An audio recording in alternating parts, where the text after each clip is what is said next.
The Port of Los Angeles is America's port, the nation's premier gateway for international commerce, and the busiest seaport in the Western Hemisphere. Located in San Pedro Bay, 25 miles south of downtown Los Angeles, the port encompasses 7,500 acres of land and water along 43 miles of waterfront.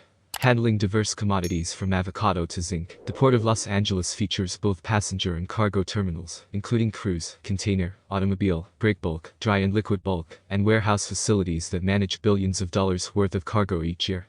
Currently in the midst of a multi-year $2.6 billion infrastructure investment program aimed at raising the bar for cargo efficiency, the port is also focused on new technologies to enhance digital information flow throughout the supply chain. This thriving seaport is also known for groundbreaking environmental initiatives and remains committed to managing resources and conducting developments and operations in both an environmentally and fiscally responsible manner.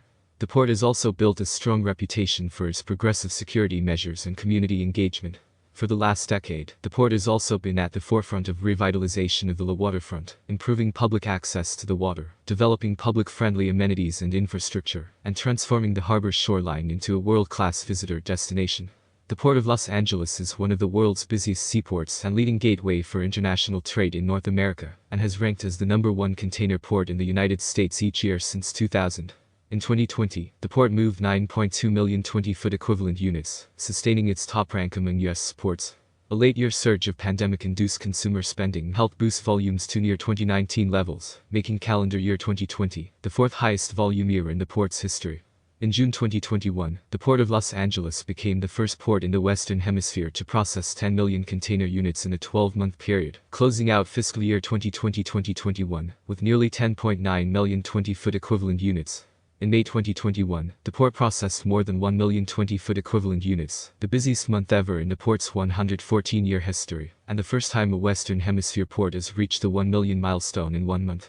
The Port of Los Angeles is a department of the City of Los Angeles, also known as the Los Angeles Harbor Department, and is governed by the Los Angeles Board of Harbor Commissioners, a panel appointed by the Mayor of Los Angeles. Although the port is a city department, it is not supported by city taxes.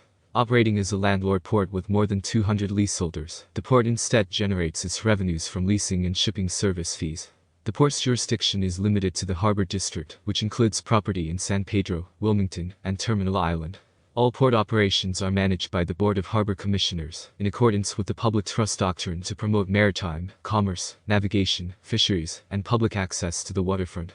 The port is a major economic driver at the local, regional, and national levels, and a key generator of jobs, commerce and tourism in Southern California. In California alone, nearly 1 million jobs are related to trade through the Port of Los Angeles. 1 in 9 jobs across the counties of Los Angeles, Orange, Riverside, San Bernardino and Ventura is connected to the San Pedro Bay Port Complex, which includes the Port of Los Angeles, and its neighboring Port of Long Beach, a separate entity and department of the City of Long Beach. The San Pedro Bay Port Complex wields tremendous economic impact, generating employment for nearly 3 million Americans nationwide. The Port of Los Angeles supports employment for 529,000 people throughout the 5-county region, and 1.6 million worldwide. The cargo coming into the port represents approximately 20% of all cargo coming into the United States. The port's channel depth is 53 feet or 16 meters.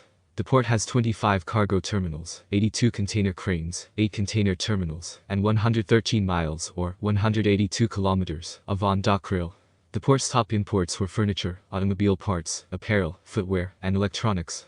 In 2019, the port's top exports were waste paper, pet and animal feed, scrap metal and soybeans. As of a report from the port released 2020, its top 3 trading partners were China, including Hong Kong, Japan, and Vietnam. The port's World Cruise Center, located in the San Pedro district beneath the Vincent Thomas Bridge, has 3 passenger ship berths, transporting over 1 million passengers annually, making it the largest cruise ship terminal on the west coast of the United States. It is linked to the waterfront attractions USS Iowa Museum and Los Angeles Maritime Museum by a pedestrian promenade, as well as the Cabrillo Marine Aquarium and other San Pedro attractions by the waterfront red car trolley shuttle. When shipping freight into California, or anywhere in the US for that matter, you may feel that you're leaping over one hurdle after another to deliver your goods to market. The current California port congestion crisis is one of the biggest hurdles right now. In this video, we'll examine why the current freight system congestion is so severe, and why it's lasted so long. Causes of California port congestion. When COVID-19 shut down most of the world in March 2020, shipments from Asia to the US ground to a halt. Shipping eventually did resume later in the spring, but it did so at a greatly accelerated pace. Recently, the incoming container volumes overwhelmed the ports of Los Angeles and Long Beach, as well as the Port of Oakland, and nearly every other seaport in the US. It's a situation that, despite brief periods of relief, has only worsened over time. The following is a detailed illustration of California port congestion, and the related hurdles that shippers and supply chain professionals continue to face. Hurdle number 1. Ocean vessels must wait outside the ports. As the ports became congested, ships had to anchor offshore and wait for their turns to be unloaded. The pace of new ship arrivals has been quicker than the pace of unloading, so the number of ships at anchor has only increased. As of late September 2021, there is an average of 60 vessels and as many as 73 at anchor outside the ports of LA and Long Beach, while approximately 20 ships are unloaded at the port's terminals each day. To put this in context, prior to the pandemic it was rare for more than one ship to wait off port. The most discouraging part of this heading into Q4 is that the number of ships waiting off port is only growing. Elsewhere on the coast, the ports of Oakland and Seattle have their own congestion issues and are not equipped to handle volumes like LA and Long Beach are experiencing. Hurdle number 2. Congestion at terminals means slow unloading. Once your vessel arrives at one of the terminals at the ports of LA and Long Beach, you are confronted with a host of new delays. For starters, offloading containers is a time-consuming process. There is a finite number of dock workers and equipment to perform the unloading. These dock workers are doing the best that they can, but there are only so many workers who can work so many hours. Additionally, workers can be forced out of rotation due to illness and/or COVID-related protocols. There simply aren't replacements standing by. Crane operators, for example, must undergo a rigorous training program. It's not a position that can be filled quickly. There is also only so much room at the terminals to place containers once they are unloaded. Due to myriad factors, driver and chassis shortages, more on these items below, congestion getting into and out of the terminals, and resultant missed appointments, and even companies flat out abandoning their cargo containers are piling up at the ports, and vessel unloading is delayed. As a result, average container dwell time is now a whopping 6 days at the ports of LA and Long Beach. Hurdle number 3. There aren't enough chassis to transport the containers. After clearing the first 2 hurdles, and getting containers off the ship, and onto the terminal dock, you might begin to think you're in the clear. You would be wrong. The shortage of chassis, that began in 2020 has become an even larger problem in 2021. Earlier this year, we detailed the chassis pool challenges at the ports of LA and Long Beach, which have 3 main causes.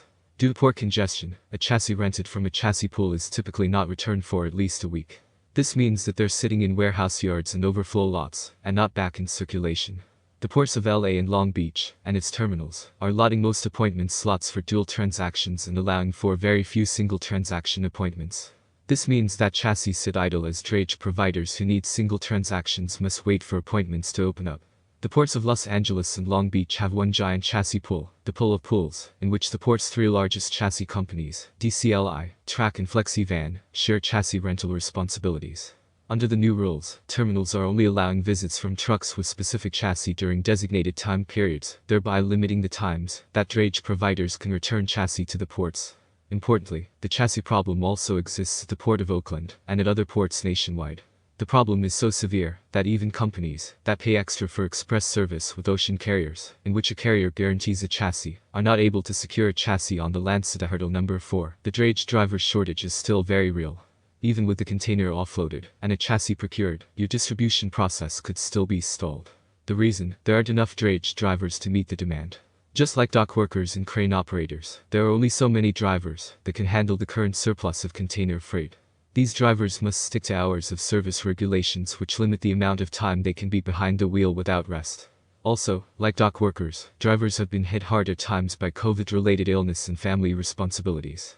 Industry competition is also a factor, as bigger carriers are able to offer huge signing bonuses and substantially higher wages to lure drivers away from their current positions. Sometimes this just means that a drayage driver leaves one drayage provider for another. Other times, it means that drayage drivers are scooped up by large carriers to perform less than truckload and other non-drayage work, further depleting the pool of available drayage drivers.